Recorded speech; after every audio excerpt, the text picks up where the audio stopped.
All right, welcome back, everyone. Hope you got a little bit of a break that you needed. We have everybody who we had from the last session, so I am actually going to spare us all another round of my Zoom tutorial, and I am going to hand it over now to Dr. Kewen Sargent from Florida A&M University's College of Agriculture and Food Sciences, who's going to share with us a presentation about building a food safety plan. So Dr. Sargent, I will stop sharing my screen and hand it over to you. Welcome, we're glad you're here. Thank you. Hello, everybody. How's everybody doing this afternoon? All right. As I get my screen up.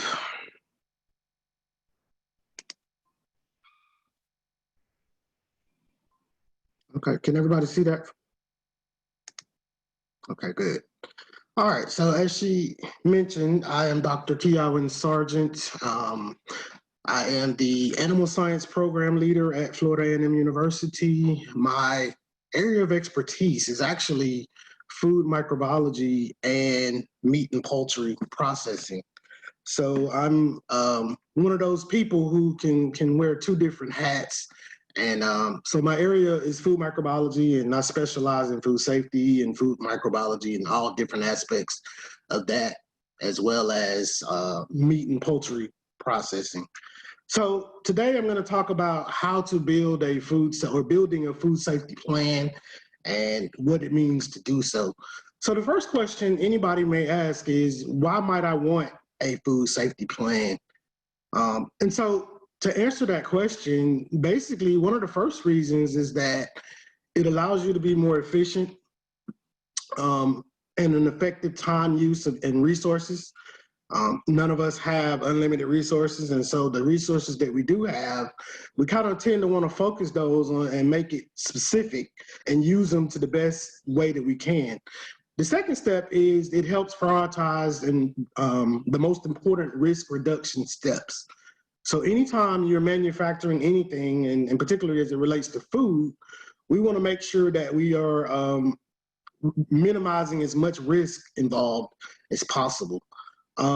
It helps onboard new employees, and what that means is it gets new employees to buy into what it is you're doing. It helps document your progress over time. And the last couple of reasons is sometimes the buyer requires them, all right? So depending upon who you're selling your product to, they may require you to have some sort of written food safety plan. What are you gonna do in the event this happens? What do you do in the event that happens? Food safety regulations sometimes require them. And of course, third-party audits, if that applies to you as well. Sometimes that can happen. All right, so what is it? What are we talking about? Basically, it's a written plan that describes the risk that you've identified and actions to address those risks. So for example, if we know that producing poultry, there's an inherent risk that salmonella is a big deal with poultry, what are we gonna do to eliminate that risk? All right. It defines your practices, your policies, your SOPs, your standard operating procedures. What are the practices you have involved in your operation? What are the policies that are involved? And so everybody's food safety plan has to be unique to their operation and the specific products that they are in fact producing. Now, each operation is unique.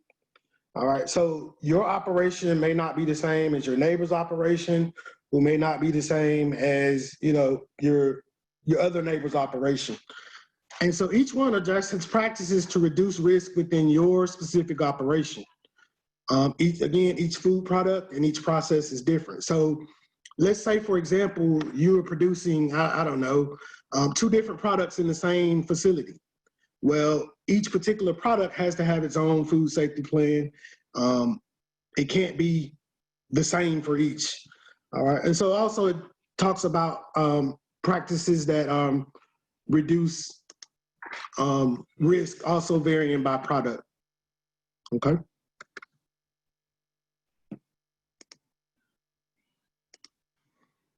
All right, so again, what your plan looks like and then what exactly will it include depends on several things. Again, it depends on the product and the process. And it could also be market driven and of course regulatory expectations. So again, depending upon which product you're producing, what is the regulatory requirements for that particular product? If you are processing fruits and vegetables, the regulatory requirements are going to be different than if you are processing meat and poultry. All right, there are a few things that every plan needs to include regardless of what you're processing. The first is each operation should have some sort of designated person that is responsible for the development and implementation of the food safety plan. Now, that does not necessarily mean that you have to hire an outside person or one individual person from the outside to do that. It just means you have to have someone in your organization or in your operation that is designated the responsible person for that. All right. Ideally, they should have some basic food safety knowledge. They should have some food safety training and experience. They may even require some outside training or consultation, or maybe even collaboration in some points. Ideally, they'll be supported by others in the operation. And it's essential that this person, whoever is the designated responsible person, has the authority to make sure that the necessary changes and whatever is needed to invest in necessary resources, that they have that authority to do so. So all of those things are going to be important to whoever you designate as your food safety person, particular person. So the first thing you want to do is you want to describe the product and your operation. You want to make a flow chart that details your operation. Nobody knows your operation better than you do. So this is an opportunity to document key factors and processes that you would need in your particular plan. All right, so keep it simple. You know, you can start with the basics. What you want to list is your business name and address. You can describe the product that you're producing. I'm making frozen chicken patties, or I'm making whatever the product is. You want to describe it in the processes that you utilize to make that particular product. Who is the market? Who are your consumers? Are you primarily serving a high elderly, immunocompromised population? Is this product primarily going to children, or is it going to young adults? Who's consuming your product? And so you can all of that can be documented into your plan, and you can talk about that, and it helps you when you have that written down and you can see it in front of you. You also want to include the name and contact information for the designated food safety person and other key members of the food safety team, including the owners, if they are a part of that team, particular team. All right, so the hard part is, again, what is it that you're doing and what is it that your process includes? All right, so you basically want to include a risk assessment, or what we call a hazard analysis. And this is where you basically are going through looking at every step of your processing and determining where your hazards lie. So where in your process can something potentially go wrong and cause somebody to become sick? You want to look at your SOPs, your policies and procedures that you will take to reduce food safety. And of course, any relevant records that you must keep to document the risk reduction practices that you have implemented or that you want to implement. So all of those things will go into your food safety plan. All right, so here's a look at, I heard Ahmed mention HACCP and FSPCA. And if you look at them side by side, HACCP involves 7 principles that we use in the meat and poultry industry that they are required to operate under this system. And in HACCP, we have these 7 principles. The first one is you have to conduct a hazard analysis, determine critical control points, establish critical limits, et cetera, et cetera. And if you look at the FSPCA side, they're very similar to each other. All right, so always the first step is to conduct that hazard analysis and determine where in your process, what can go wrong with anything that you're processing, and how can you fix it? How can you stop it? Or if there is something that goes wrong, what can you do to correct it? All right, so every food process or every food product doesn't necessarily follow HACCP. But again, it's a good practice to start, and I won't go into a lot of detail about it because there are separate trainings that we do just for HACCP and other trainings that we do just for FSPCA. All right.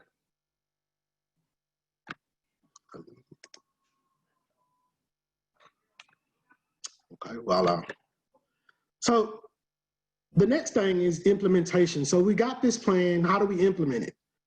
So we talked about the hazard analysis and we talked about conducting your hazard analysis, and it's a continuous process. So as you go through this step and exercise and you've conducted your hazard analysis, you implement your preventive controls, you decide on your parameters and your critical limits and your values, they have to be monitored. And then of course, if something's not right, then you have to do a corrective action and find out what went wrong and what are you going to do to correct it.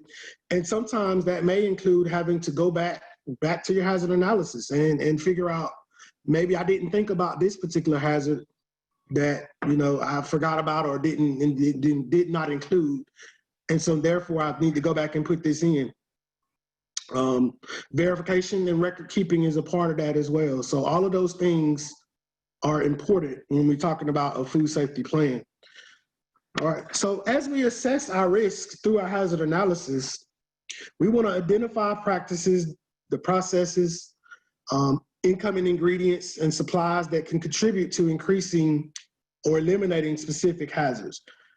The goal of a hazard analysis basically is to get to a point where we can eliminate, prevent, or reduce the hazard that's associated with that hazard that we've identified. How can we eliminate it, prevent it, or reduce it to an acceptable level? And hazards, when we talk about hazards, they generally fall into one of three categories, whether it's biological, and this could be bacterial, viral, or even protozoan sometimes. They could be chemical.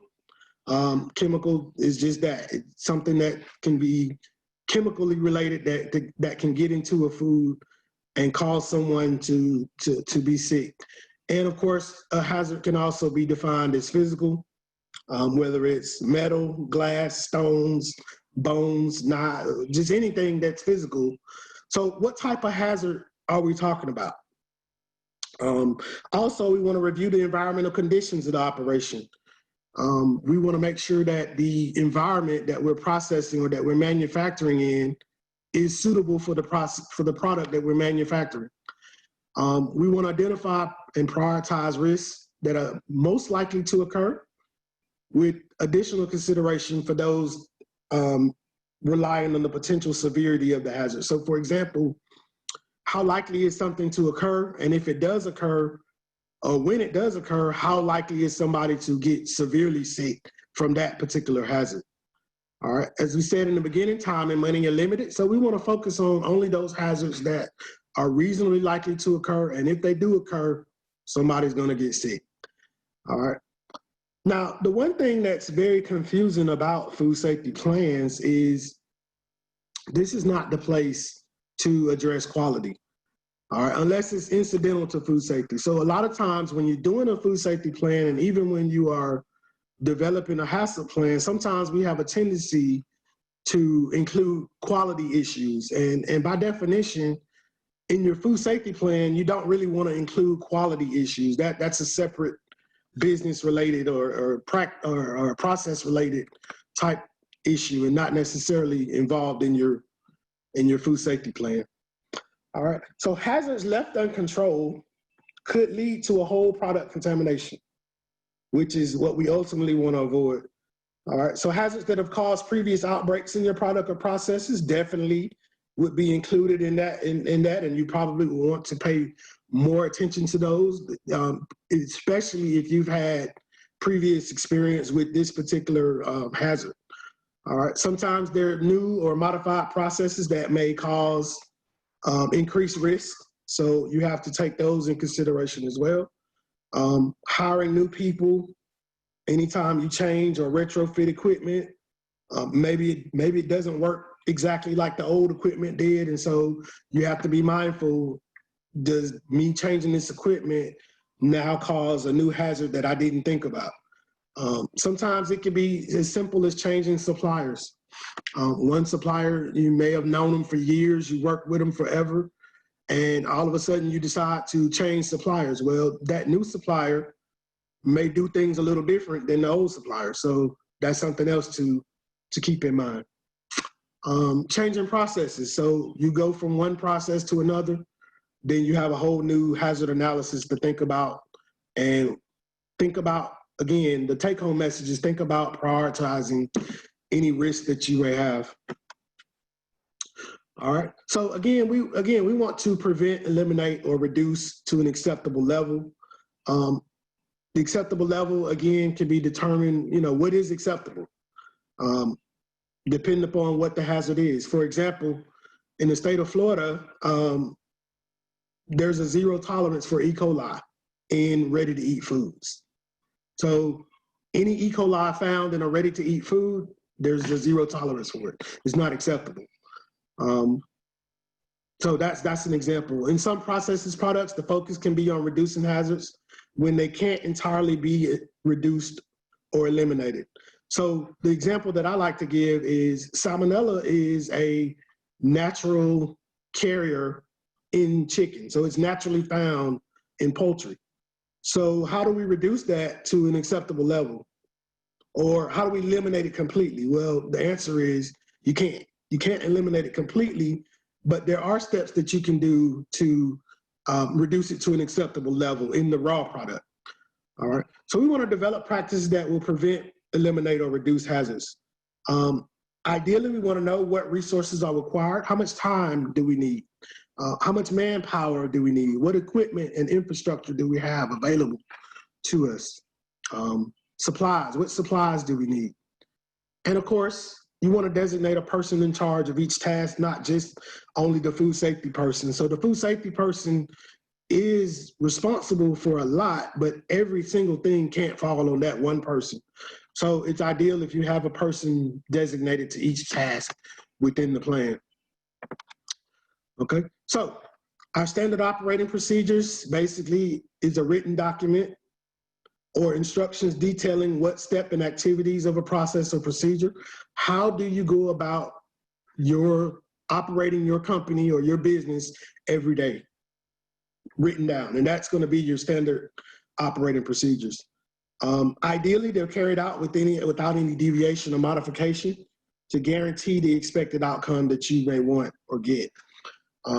In the event that you do have to deviate, then ideally what we do is we install we input a corrective action in that. Should form the basis for a routine training program of each employee. So basically what that means is you're training new employees on what procedures that they need to follow and what procedures that your company follows every single day. They are to be reviewed and updated regularly. Again, I heard Ahmad say that you don't just put the SOPs or the document created and then put it on the shelf. And it's the same thing with your SOPs, same thing with your food safety plan. It's not something that you just create one day and then you don't ever see it again once a year. So it's something that you want to constantly be updating and reviewing. And of course, it outlines any necessary documentation that needs to be kept to prove that the procedure was carried out effectively. One of the things that we say in the industry is that if you didn't document it, you didn't do it. So having those records not only helps for you, for your own purposes, but when an inspector comes in and one of the first questions he's going to ask is, well, let me see your records from, a given date. And if you don't have those records, then that typically means you didn't particularly do what it is he was asking you to do. So when we talk about records, what kind of records are we talking about? Records can be anything from maps, facility diagrams, your process flow diagrams. It could be training documents, training records, test results. So let's say you tested your product and you test your product at the end of every shift or at the end of every process. And you want to keep records of that, ensuring that your product was actually safe on this particular day. We didn't find any E. coli in the product, or we didn't find whatever you're testing for. The emergency contact information, you want that included. The supplier and buyer contact information, this helps with tracing, forward tracing and back tracing. Well, where did my raw ingredients come from? And I can go to a record. I have a record of exactly how much I bought and when I bought it and who it came from. Again, that talks about traceability. Contact information for contracted services, that's also important. Validation of a process. So anytime your process undergoes validation, is your process effective? Is your process working? You want to have records of that. So that's good. That's a good thing to keep. And of course, monitoring and verification records are also good to be kept for that purpose. All right, records kept in real time outside of development and subsequent reviews of your food safety plan should be signed, dated, and reviewed as they are recorded. Sometimes that's not always practical, but if it is, that's a great thing to do. And you want to build record keeping into the logical flow of your activities. Again, make it easy. Anything that's difficult and time consuming and just tedious, most people aren't going to want to do. So keep it as simple and make it as easy as possible. All right. As when it comes to traceability and recall, so you have a plan to control your risk, but what happens if something goes wrong in your process or with one of your suppliers? So this is where traceability comes in. You want to be able to trace where that particular product came from, down from the raw ingredients to the finished product. And ideally, we want to trace it at least one step back from where your product came from and one step forward to where the product went. So if I bought my supplier from supplier A and I sold it to customer B, I want to be able to know in the event something happens, where did I get this, where did the raw ingredients come from on that particular day, and who did that product go to on that particular day. The key thing to remember though is that you're not responsible for the entire food chain. So if you can at least trace one step back and one step forward, that's good. All right. Traceability also helps us know how much was sold in the marketplace. So if we have to recall 20 pounds, 200 pounds, 2,000 pounds of ground beef, we know where it came from. We know which animal that it came from. We know which facility that it came from, and we know who it was sold to. Again, knowing who your suppliers are and knowing who purchased it.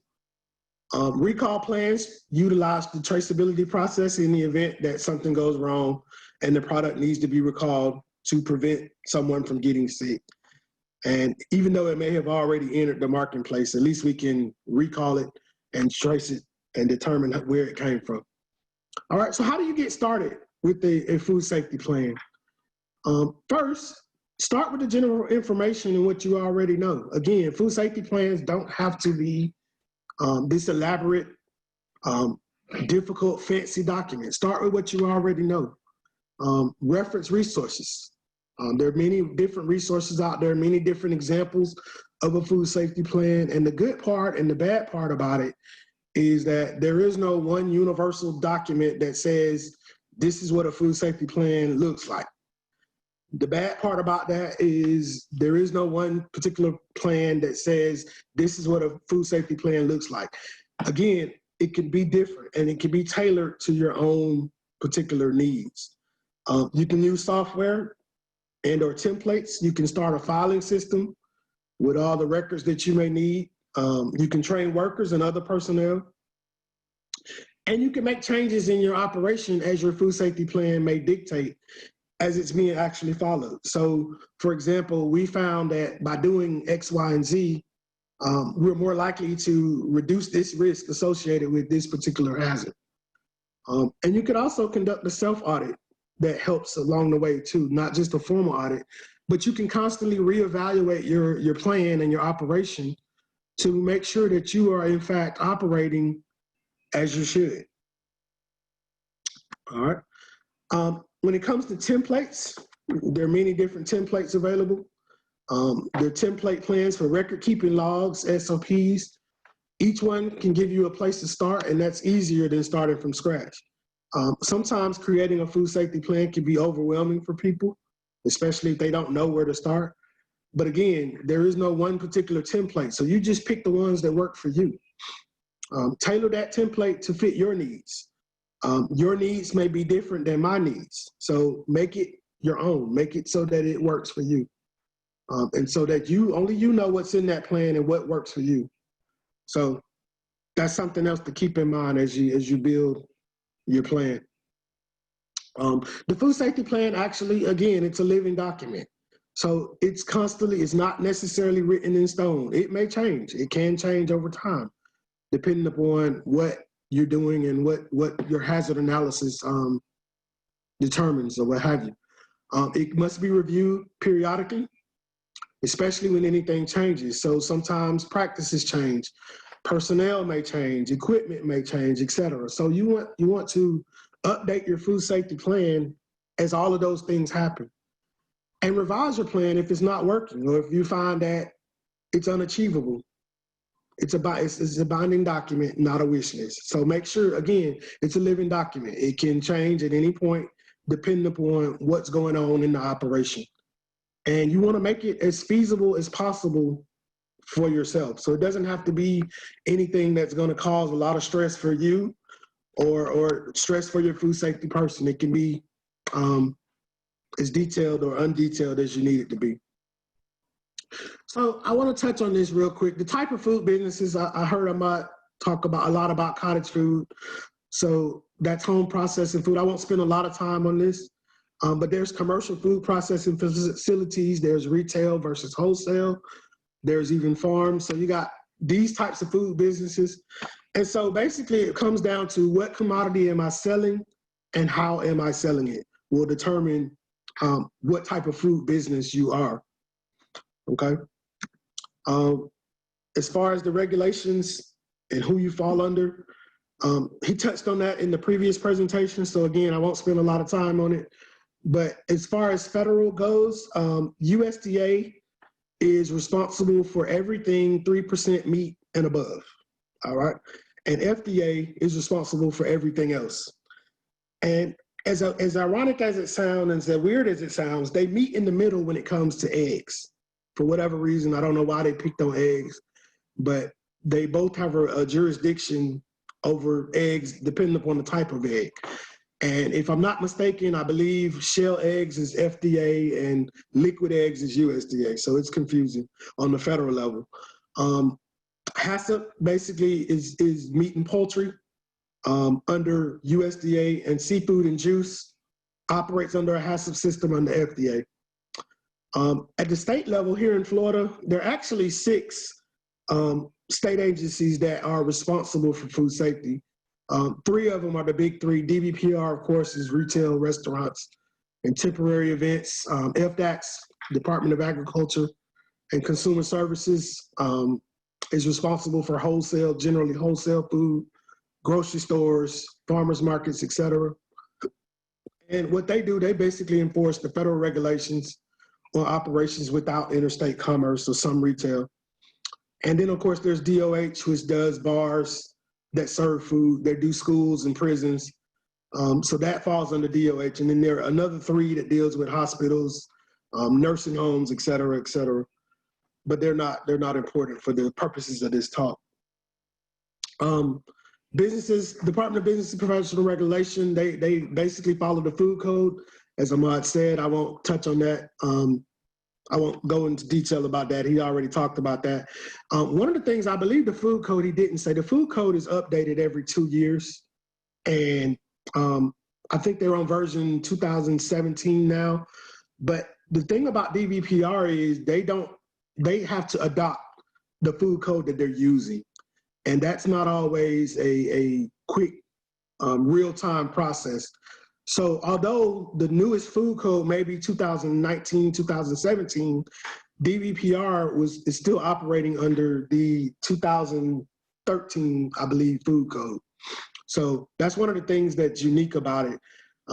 It's updated every 2 years, but regulatory agencies don't always adopt it as it comes out. Hazard analysis, critical control points, HACCP, as we've been talking about, is primarily if you are doing meat and poultry, you are required to operate under HACCP.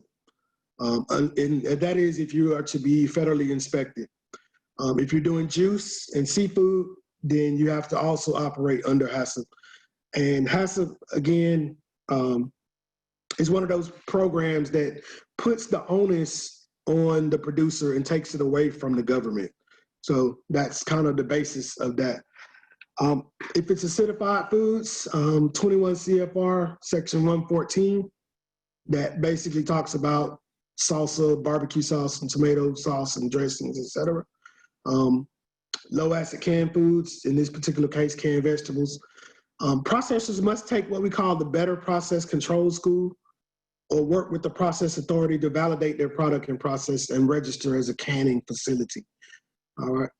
And for more information about that, there's a link to that for that purpose, for that particular purpose. All right. Preventative controls for human food. So if you are a food processing facility that's producing products that do not quite fall under HACCP or FDA or just whatever, then typically what you will follow is the food FSPCA. And each covered facility has to prepare and implement a written food safety plan, which would include a hazard analysis, risk-based preventative controls, monitoring, corrective actions and verification, record keeping, and a recall plan. So again, when it comes to monitoring, you're just monitoring your product, making sure that whatever hazards you set forth, that those hazards are not occurring. And then of course, if they do occur, you're implementing some sort of corrective action in that particular product. And then we talked about record keeping and recall. All right. It also includes good manufacturing practices, personnel, plant and grounds, sanitary operations. I didn't spend a lot of time talking about that, but sanitary facilities and controls. You want to make sure that the environment that you're processing in is sanitary, and the equipment and utensils, you want to make sure those are sanitary as well.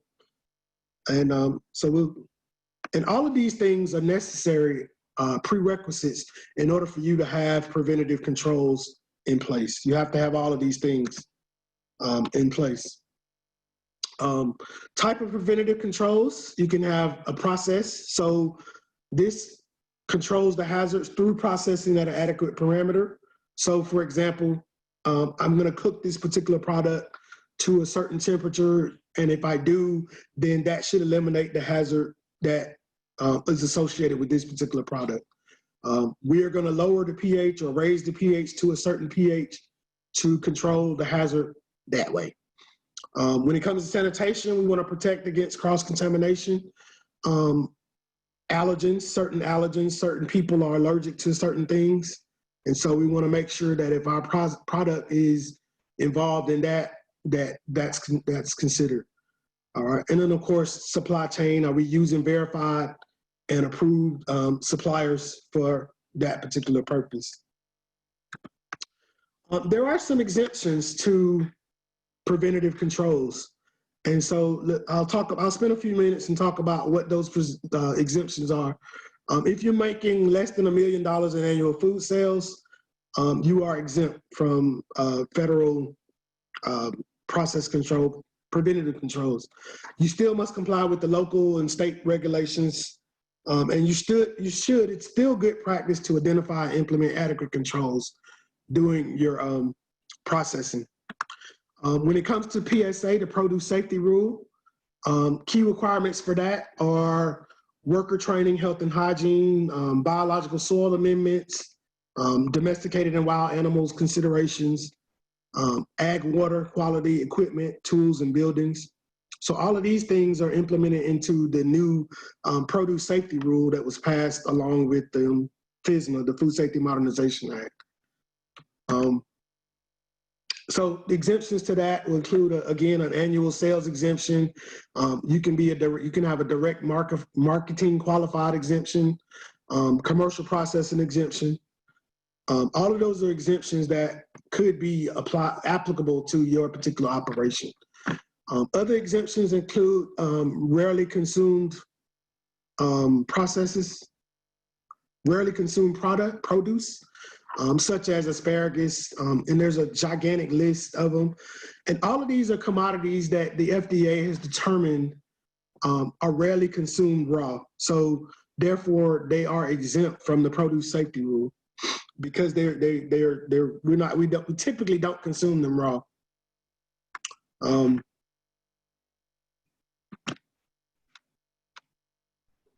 There's another exemption that is less than $25,000 in gross produce sales on a 3-year average. So if you produce, or if you're making less than 25,000 in gross sales, you can qualify for an annual sales exemption. And again, this particular exemption is based on a 3-year average. There's a qualified exemption that talks about if you make less than 500,000 total annual food sales over the last 3 years, and less than more than 50% sales go to a qualified end user, then you can have what they call a direct marketing exemption. One of the caveats to this is you have to review your sales annually and calculate a 3-year average. Again, that helps if you have a written record of that. So again, keep a record of the last 3 years of your sales receipts. You must have a label, sign, or documentation at the point of sale with the farm name and address. So this particular qualified exemption, again, there are 2 things to it in order to meet that particular exemption, not just one. You have to meet both.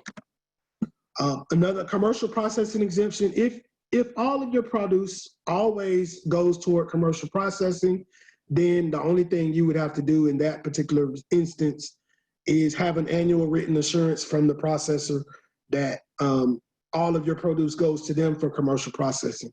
And then you can be exempt that way. There are buyer requirements and third-party audits that exist. There are many different types. I won't spend a lot of time on them, but you can look at them here. So there are all different types of audits and third-party audits that exist to help you with your particular process and product. So the take-home message is this: prioritize your risks. Think about how contamination can spread across large quantities of produce. And of course, the same applies for meat and poultry if you're doing that. And the food safety plan helps organize your program. It informs your priorities, open market access, and can help you meet regulatory demands, whatever those may be. All right. These are some other links to educational opportunities and resources. And any questions? I'll entertain any questions at this time. Thank you, Dr. Sargent. Would it be okay if we include your slides in the follow-up email that we're going to send out? Absolutely, that's fine. All right. Yeah, and then if there's any questions, folks, you're welcome to drop your questions in the chat or just come off mute and address those questions directly to Dr. Sargent.